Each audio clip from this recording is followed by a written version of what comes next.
E aqui tem várias perguntas a respeito de assuntos relacionados com o livro Portas do Cosmos.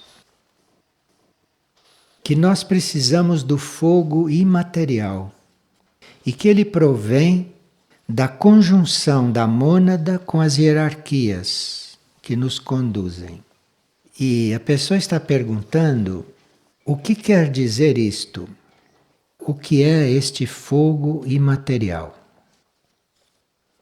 O que está ali sendo chamado de fogo imaterial é um dinamizador que faz parte do fogo do espaço em geral. E esse fogo imaterial é um dos dinamizadores mais potentes. E para nós chegarmos a conhecer este fogo imaterial, para nós percebermos este fogo tocando as nossas células, nós precisamos entrar em silêncio. Então, se o silêncio se forma em nós, se o silêncio se forma em nosso ser, isto é, se a nossa mente se aquieta, se o nosso emocional não se envolve, se o nosso físico está equilibrado, disciplinado, bem ritmado, então aí forma-se o silêncio. O silêncio quer dizer, forma-se um ambiente no qual o nosso ser verdadeiro, a nossa essência, começa a emergir. E esse silêncio e esta imersão deste nosso ser, desta nossa essência, isso se dá através dos movimentos do fogo imaterial, que leva as nossas células a se transformarem, a se sutilizarem. Então é preciso deste fogo imaterial, não do fogo físico, é preciso deste fogo que está no espaço para as nossas células se transformarem. Ele transmuta o karma das células. Então é importantíssimo o nosso contato com este fogo. Nós temos um karma individualmente, temos um destino, mas as células que formam os nossos corpos, estas células têm karma próprio, porque as nossas células vieram do reservatório geral e as nossas células já tiveram muitas experiências antes de estarem formando os nossos corpos. Nós estamos referindo às células físicas, às células astrais e às células mentais, nesses três corpos. Então nós temos um destino, temos um karma e estamos dentro de corpos formados por células que elas têm o seu próprio karma. Então pode haver uma necessidade de ajuste nas células. Isto é, tem que haver um trabalho no karma da célula, que é para nós começarmos então a ter um canal mais livre nos nossos corpos, para que eles possam transmitir esta nossa essência que nós somos. É esse fogo imaterial, citado em Portas do Cosmos, que transmuta o karma das células. Ele é um fogo imaterial, ele queima o karma das células. Então nós precisamos muito disto, precisamos muito desta química. Existem hierarquias especiais para fazer este trabalho com as nossas células, de intermediar a ação deste fogo imaterial do espaço com as nossas células. Nós não temos consciência de como este trabalho é feito, nem quando este trabalho está sendo feito. Apenas nós percebemos que os nossos corpos estão ficando mais sutis, que o nosso corpo mental está acolhendo, está concebendo ideias elevadas, ideias sutis, ideias imateriais. Então, são as células do corpo mental que estão se sutilizando, que estão se purificando. O karma destas células está sendo trabalhado ou está sendo dissolvido por este fogo imaterial. Então, o karma do nosso corpo mental pode não permitir que o nosso corpo mental receba certas ideias e possa aceitar certas ideias. A mente pode, mas o corpo mental pode não poder, por karma, por causa do karma das células que o compõem. Então isto é um trabalho inconsciente, isto é um trabalho de hierarquias. Portas do Cosmos não desceu esses detalhes porque é um livro comportamental, só para a gente saber por alto como são as coisas no campo do nosso comportamento diante destas energias. Mas ali diz que para nós ficarmos abertos, suscetíveis a este fogo imaterial, que é um campo, um terreno, uma atividade na qual nós não temos a menor consciência, não sabemos como lidar com isto, mas o nosso trabalho é aspirar e nos entregar a esta transformação. Então o que nós temos que fazer não é nada de material, porque se trata de fogo imaterial e de um trabalho no campo do karma das células, não tem nada de físico aqui. Então nós estamos afinados com este trabalho, sintonizados com este trabalho e, portanto, permitindo que esse trabalho seja feito através da aspiração e da entrega. Então é trabalhar aspiração e entrega. Você está aspirando ao quê? Qual é a sua meta? Aonde você quer chegar? Não, isto tudo faz parte da aspiração. Isto não é material. Isto é um estado. A pessoa aspira a se elevar, a pessoa aspira a evoluir, a crescer em consciência. A pessoa aspira a ser melhor, a perfeição. Isso tudo é uma aspiração. É isto que permite que o trabalho seja feito. A começar pelas células mentais, que são as que mais precisam deste fogo imaterial para dissolver o karma que a mente fez com ideias negativas. Tudo que a mente elaborou de negativo, tudo que a mente absorveu de ignorância. Então a mente precisa muito deste fogo imaterial, precisa se liberar do karma que ela fez com todo esse seu sistema de pensamentos, com toda essa sua vida mental. Então, a aspiração e a entrega. Nós termos fé que isto acontece, não termos dúvida que isto acontece, basta que a gente aspire, que a gente esteja aberto a isto, totalmente entregue. Isto é, não ter dúvida de que esse trabalho está acontecendo. Porque nós não poderíamos compreender uma coisa um pouco mais elevada se as nossas células mentais não tivessem recebido este fogo imaterial e o karma delas não tivesse sido transformado. Porque o que a mente humana elaborou desde que ela existe seria um karma que a impossibilitaria de compreender coisas superiores. O que a mente humana maquina em matéria de coisas negativas e fora da lei a impediriam de receber coisas superiores. Então a mente humana ficaria num impasse, não fosse o trabalho deste fogo imaterial.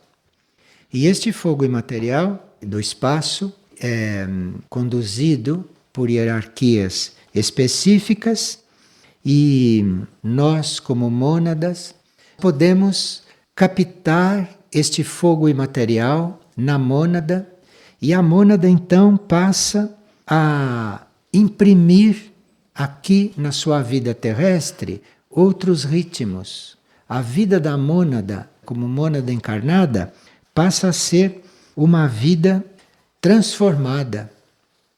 Então vocês veem que a nossa transformação é um fato de muita profundidade. Para nós sermos transformados, tem todo um trabalho que nós fazemos. Isto é uma opção nossa, não nós nos transformarmos. Então começa conosco, mas isto vai terminar na mônada. E a mônada só pode produzir esta transformação de cima para baixo, até onde ela tiver que chegar, porque esta mônada recebe o fogo imaterial. E esta mônada, com o fogo imaterial, se torna capaz de imprimir nos planos inferiores aquilo que ela está programada para manifestar. Então, esse termo fogo imaterial é um termo que, se nós refletirmos sobre ele, se nós estivermos atentos a eles, só estar atento a isto, a fogo imaterial, isto já está abrindo caminho para que isto desça, para que isto se imprima e para que o karma das nossas células vá passando por uma transformação. Porque, não sendo material, ele queima tudo aquilo que não é material. E ele tem uma ação específica e direta sobre o karma das células. Então, esta aspiração e esta entrega é o que nós fazemos conscientemente para dar livre curso para este trabalho.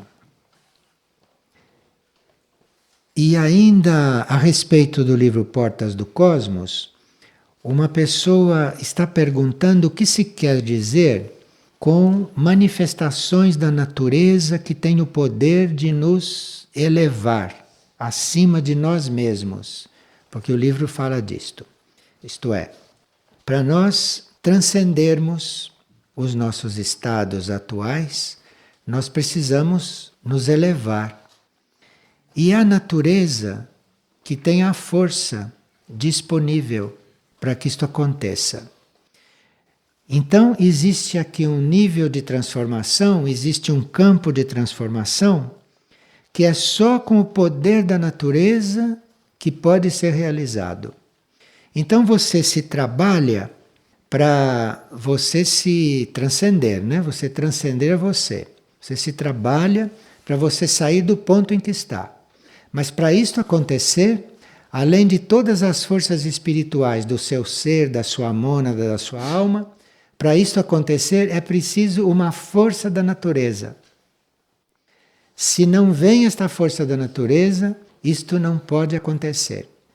A superação de você mesmo não pode acontecer. Então, Portas do Cosmos diz isto e nos dá a chave. Como é que nós podemos receber nesse nosso processo a força da natureza? A natureza é esta entidade, não? Que inclui todos os reinos naturais, e nós precisamos desta força para transcender a nós mesmos. E como é que nós ficamos receptivos a esta força? Quando que esta força pode atuar sobre nós? Pode atuar sobre nós quando o nosso trabalho com a natureza, o nosso trabalho com os reinos naturais, é um trabalho positivo e evolutivo. Nós temos que ter disposição e temos que ter um espaço na nossa vida para lidarmos com os reinos, com os outros reinos. A nossa vida, ela não se resolve se nós ficamos só em trabalho como reino humano e circunscritos a reino humano. Nós necessitamos, para transcender a nós mesmos, de trabalhar também com os outros reinos. Então, em uma vida, em uma encarnação, nós podemos estar dedicados a trabalhar diretamente com o reino humano. Mas nós precisamos de uma encarnação em seguida para trabalharmos diretamente com um outro reino qualquer, ou com animal, ou com vegetal, ou com mineral. Porque sem trabalho com estes reinos, sem termos um contato feito em sentido positivo com estes reinos, nós não podemos transcender a nós mesmos. Então, assim como nós temos amplo trabalho com o reino humano, nós teríamos um amplo trabalho com o reino animal, um amplo trabalho com o reino vegetal, trabalho consciente, um amplo trabalho com o reino mineral. Porque, por mais que a gente se trabalhe, por mais que a gente tenha informações, por mais que a gente esteja empenhado, certas coisas que nós temos que transcender, coisas que nós temos que ser de outro jeito, isto só pode acontecer com a energia que vem dos outros reinos.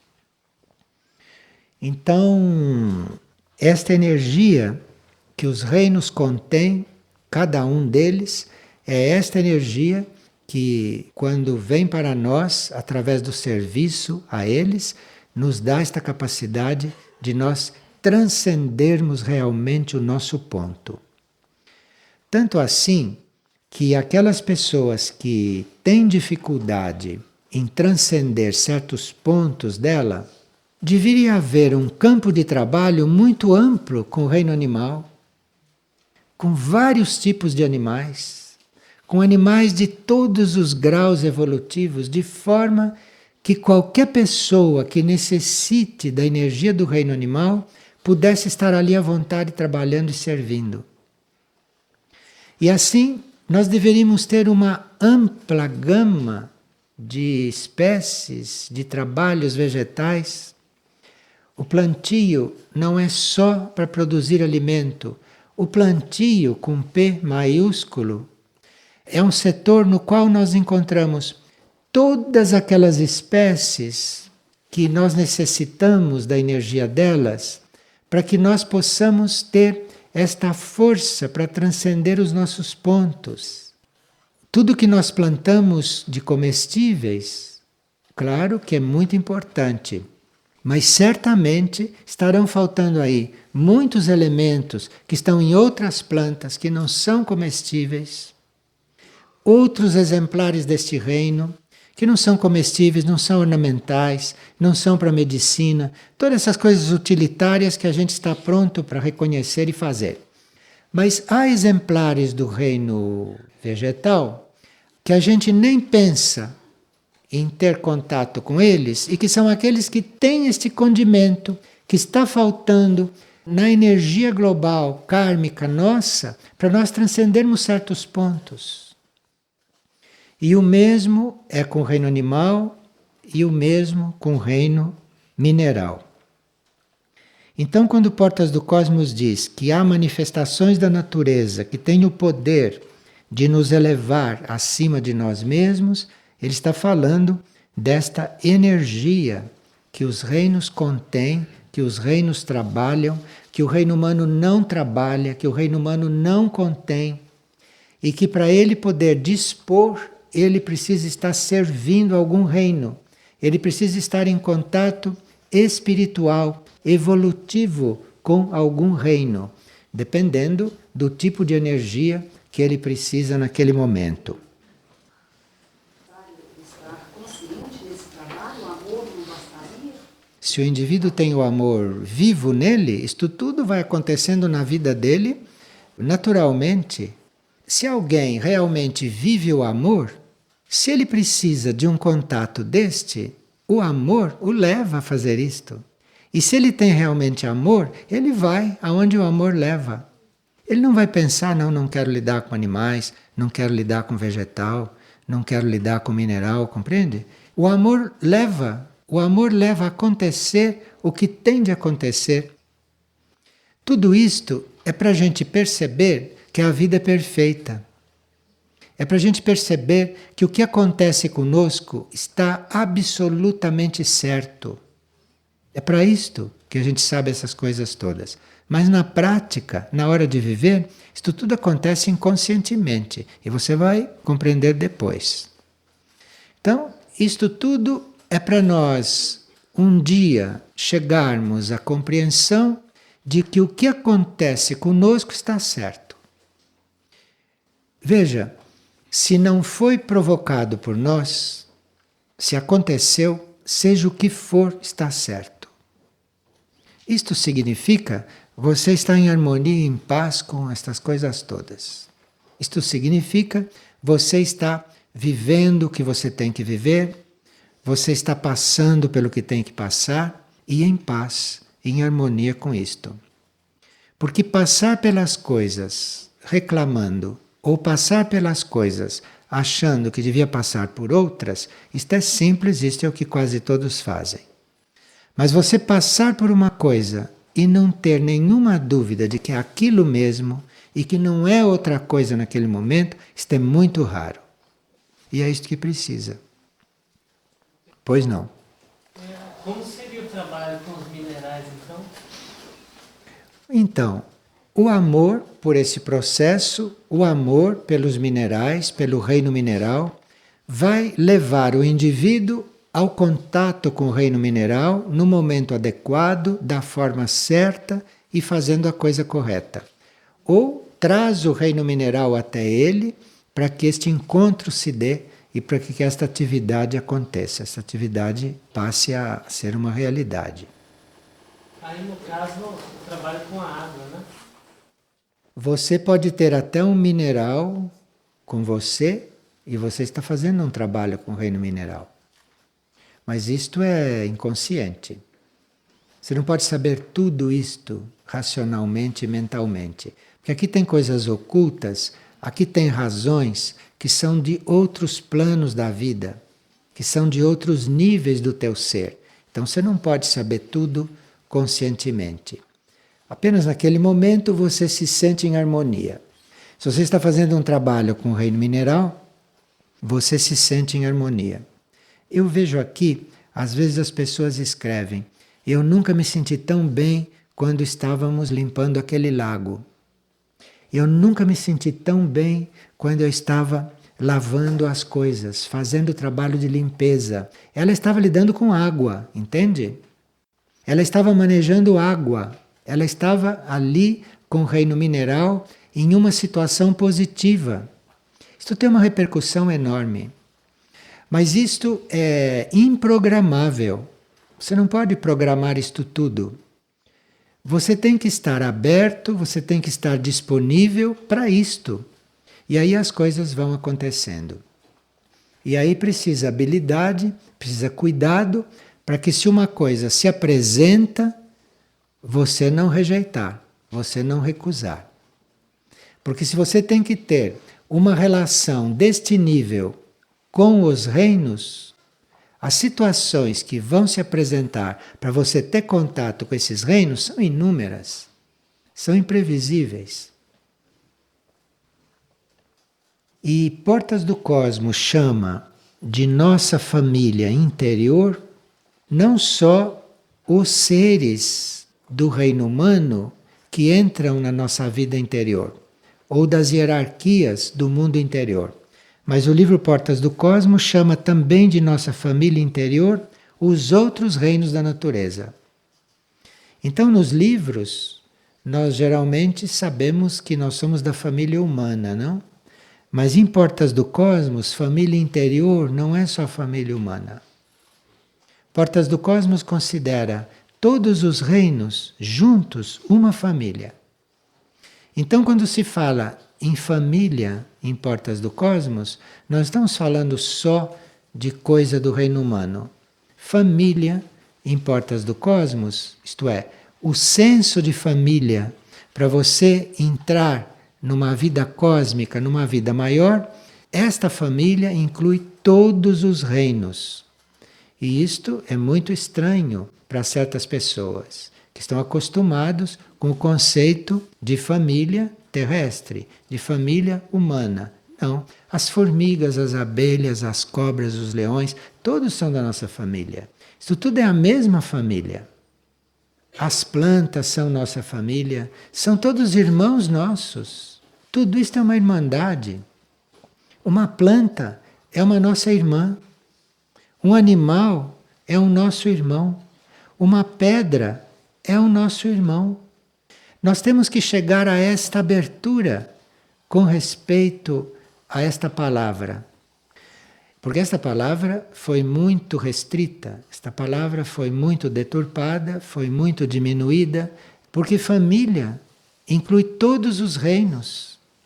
E se nós não temos esta visão da família, se nós não incluímos tudo nesta família, nós vamos ter muita dificuldade em lidar com o reino humano. Com família, nem se fala, não? A família são todos os reinos, são todos os seres. Vocês se lembram, né, que São Francisco falava irmão Sol, irmão Lua, irmã água. Família era tudo. A água que corria era a família dele. Tudo era a família dele. É isto que o Portas do Cosmos está dizendo com família interior. Muito bem. Agora se vê que esta pessoa é uma pessoa muito devota e ela quer saber, Cthulhu, o que está contribuindo neste momento para esta evolução da humanidade. Porque Cthulhu, não que se conhece como São Francisco de Assis, Cthulhu hoje faz parte da hierarquia em Mistritlan, da hierarquia de segundo raio, de amor-sabedoria, e que está estimulando a consciência divina no homem. Cthulhu não trabalha com a nossa consciência humana. Cthulhu está preparando a nossa consciência como um todo para despertar como consciência divina. Cthulhu trabalha conosco em nível divino de consciência. E Cthulhu, que trabalha nesse desenvolvimento nosso, no desenvolvimento divino, na consciência divina, ele trabalha também com a interação do reino humano com os outros reinos. Então Cthulhu trabalha com os reinos. Só que é a interação desta consciência com todos os reinos. E esse trabalho da interação da consciência de todos os reinos que existem na Terra, este é um trabalho em nível de Mistritlan, em nível deste centro maior planetário, por isso é lá que Cthulhu está focalizado neste momento. Uma pessoa está perguntando como é que nós sabemos se um relacionamento é kármico ou se o relacionamento está iniciando naquele momento. É sempre necessário a gente conhecer o caso para poder responder a isto, porque estes assuntos em geral são muito obscuros no campo dos relacionamentos. Mas quando o relacionamento é kármico, mesmo que a gente não queira, percebe que deve conviver. Mesmo que haja um impulso para não ter aquele relacionamento, tem um lado nosso que sabe que ele é compulsório ou que ele é necessário. E quando é assim, é porque se trata de alguma coisa incompleta numa vida anterior ou algum débito kármico a ser resolvido ou alguma experiência a ser partilhada entre as pessoas. Tudo isto é motivo para um relacionamento ser kármico. Agora, quando nós temos que ter um relacionamento kármico e ele é negativo, mas deve acontecer, então a gente só percebe o que o outro realmente é depois de ter feito o vínculo. Então, quando você percebe depois, que nem sempre pode voltar atrás, isto quer dizer que era kármico e que ficou encoberto, porque senão você não aderiria àquilo. Enfim, tem muitas nuances nisso tudo. E em cada caso é preciso muita calma, muita neutralidade, porque com o envolvimento no relacionamento, nós não compreendemos muito as coisas e misturamos as coisas. Então, seja qual for o tipo de relacionamento, nós temos que trabalhar a neutralidade, trabalhar a imparcialidade, porque aí as coisas vão clareando, as coisas vão ficando compreensíveis. E pode-se até chegar a saber se o relacionamento é kármico ou não. Se for kármico, é bom a gente compreender logo qual é a finalidade para resolver logo, para cumprir aquilo. Agora, quando o relacionamento é kármico, quando já houve um conhecimento anterior, há um conhecimento entre as pessoas, independentemente delas agirem, porque a gente já conhece de antes. Então a pessoa não está se revelando, mas você sabe, que você já conheceu. já sabe como é.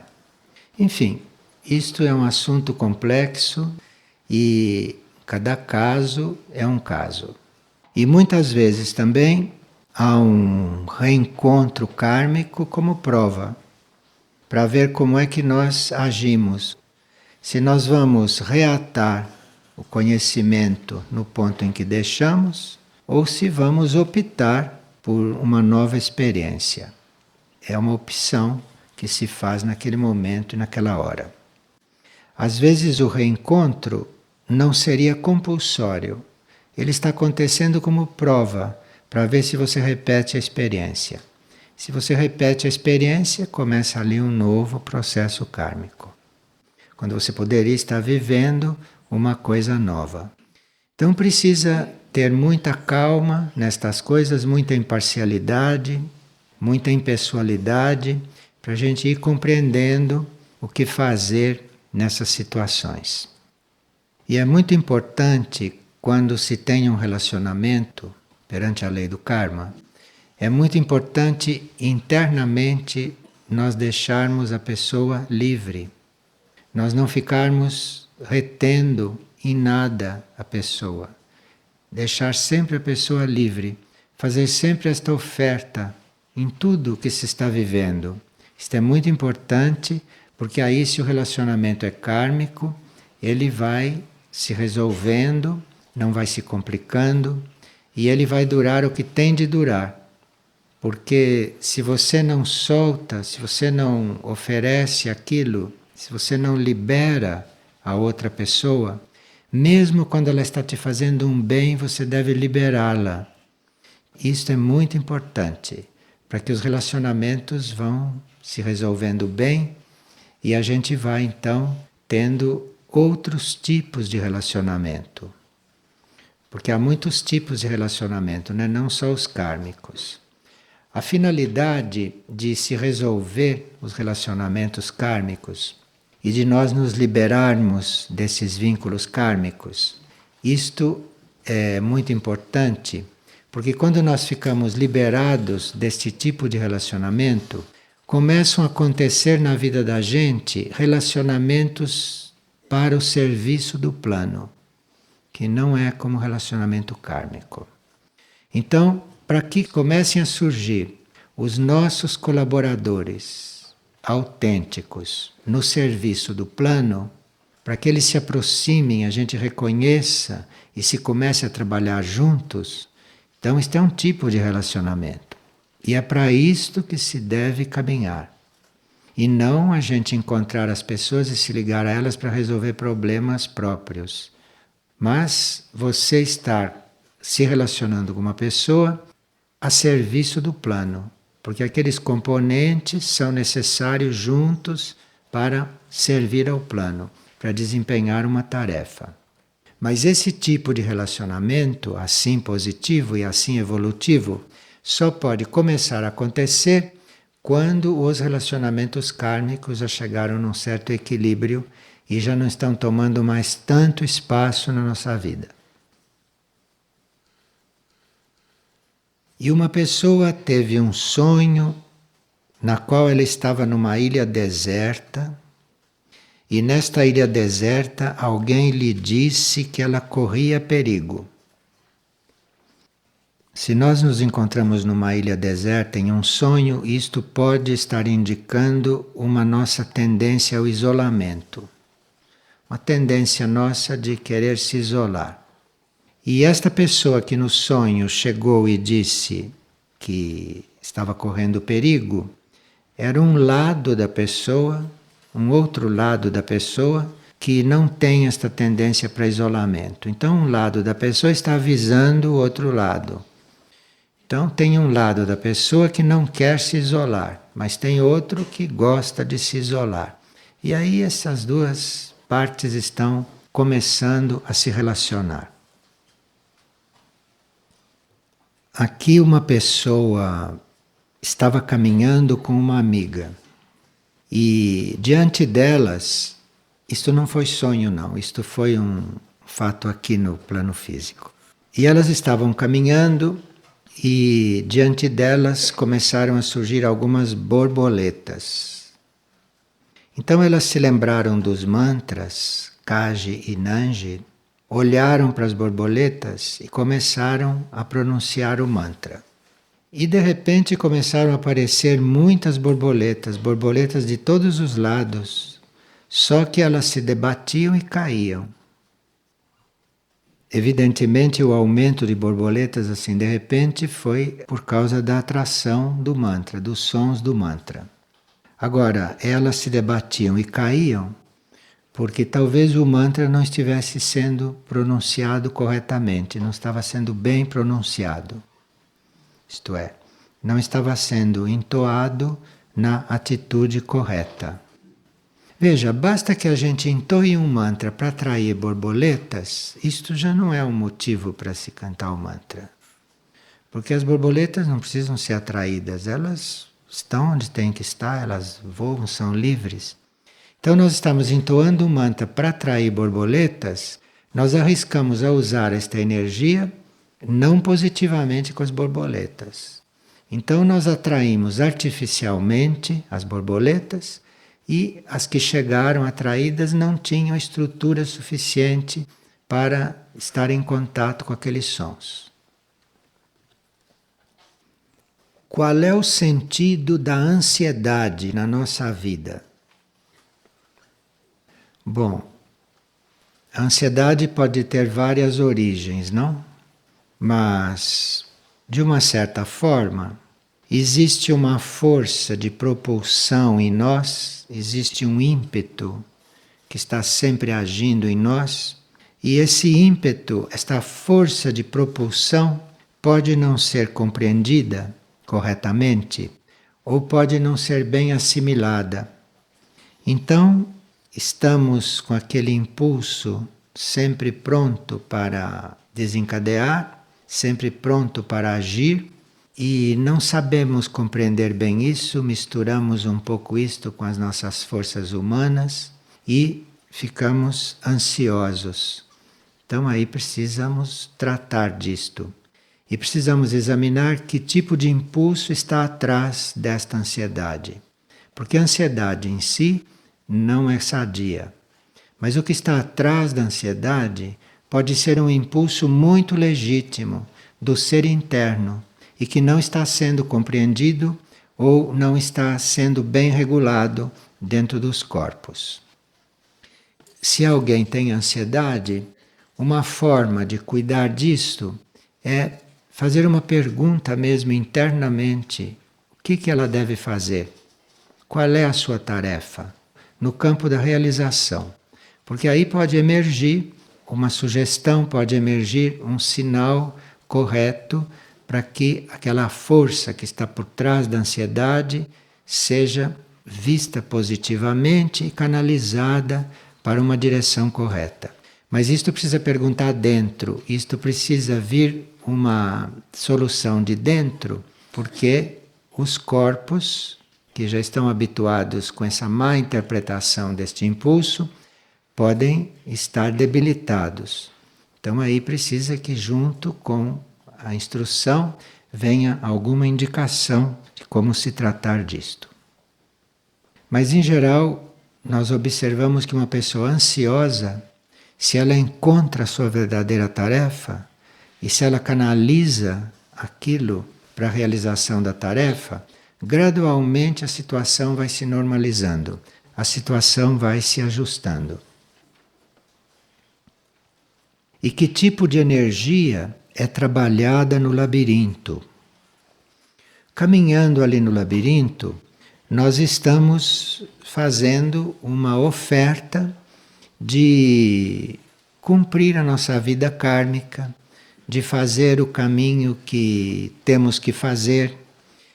Desenvolvemos uma intenção de chegar ao centro do nosso ser, que é aquele ponto central do labirinto onde se chega, embora a gente esteja percorrendo caminhos muito circulares, caminhos muito alongados, prolongados, mas nós sempre com a intenção de chegar no centro.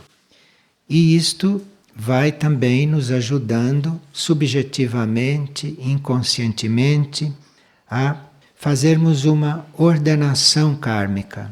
Porque enquanto se caminha ali num certo ritmo e sempre visando chegar ao centro, vai acontecendo em nós uma tendência para reordenar o karma, para ordenar a vida, de forma que se possa caminhar regularmente, sem percalços, caminhar de uma maneira segura, porque se sabe aonde vai chegar.